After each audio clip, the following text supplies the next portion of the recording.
இந்த கேள்வியை பாருங்க. த மந்த்லி சேலரி ஏபிஎன்சி ரேஷியோ கொடுத்துருக்காங்க. அவ எப்படி கேட்டாலும் பரவாயில்ல, ரேஷியோ இருக்கா? இருக்கு. ஏபிசி ரேஷியோ எழுதலாமா? பாருங்க, ஏபிசி 3 5 7. நான் உங்களுக்கு எழுதி கொடுக்குறேன். எக்ஸாம் ஹாலில் இப்பெல்லாம் எழுதக்கூடாது, மைண்ட்லேயே அடிச்சிடணும். ஏன்னா உங்களுக்கு நோட்ஸ் தேவைப்படுது இல்லையா?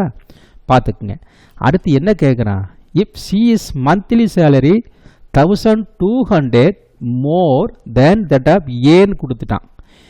யாருக்காரு?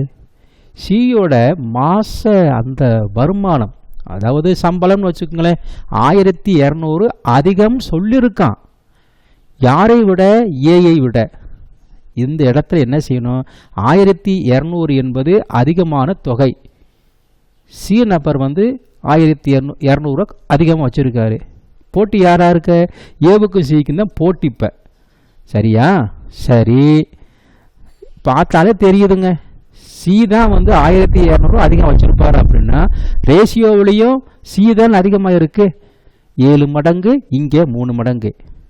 ஆக இது டிஃபரன்ஸு நம்பர், டிஃபரன்ஸு அமௌண்ட்டு. அப்போ நம்ம இங்கேயும் டிஃபரன்ஸ் பண்ணணும். 7 மைனஸ் 3 4 என்பது டிஃபரன்ஸு நம்பர், மேலே டிஃபரன்ஸு தொகை. வார்த்தையை கவனிச்சிங்களா? Difference ratio, difference amount. அடித்தோம்னா எனக்கு என்ன கிடைக்கும்? 300 என்பது ஆவரேஜ் நம்பர். இப்போ புரியும் நினைக்கிறேன். அடுத்து அவன் என்ன கேட்குறான்? அருமையான கேள்விங்க. என்ன கேட்குறான்? அவன் எப்படி கேட்டாலும் பரவாயில்லை, பியோட தொகை கேட்குறான். பார்க்கலாமா? பாருங்கள், பியோட தொகை பாருங்கள். ஆவரேஜ் இன்ட்டு 5 மடங்கு 1500 இருக்கும். ஓகே, ஆனால் அவன் கேட்குறது ஆனுவல் சேலரி கேட்குறான். இன்ட்டு 12 மல்டிபிள் பண்ணிடுங்க. என்னவா இருக்கும் உங்களுக்கு? 18,000 இருக்கும். சரிங்களா? இதை மல்டிபிள் பண்ண தெரியணும். ஆமாங்க, பியோட அமௌண்ட்டு 18,000. ஓகே, அடுத்து இந்த மல்டிபிள் பண்ணும் பொழுது உங்களுக்கு சில தகராறுலாம் வரும். ஏன் அப்படின்னா, இந்த 1500ஐயும் எக்ஸாம் ஹாலில் எப்படி நீங்கள் செய்யணும் தெரியுமா? அதையும் சொல்கிறேன், கேட்டுக்குங்க, கவனிச்சுக்கிட்டே வாங்க.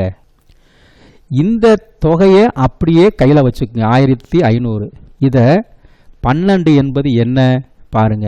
12 என்னவா இருக்கும்? வருஷமாக இருக்கும். இதை பிரிக்கலாமா? முழு நம்பராக பிரிக்கணும். 10 ஒரு நம்பர், 2 ஒரு நம்பர். நான் தெளிவாக சொல்கிறேன், ஆனால் மைண்ட்லேயே அடித்து பழகிக்கிறணும். இதுக்கு நான் ட்ரைனிங் கொடுப்பேன். 1500 இன்ட்டு 10 மடங்கு போட்டோம்னா 15,000. சரியா? 15,000.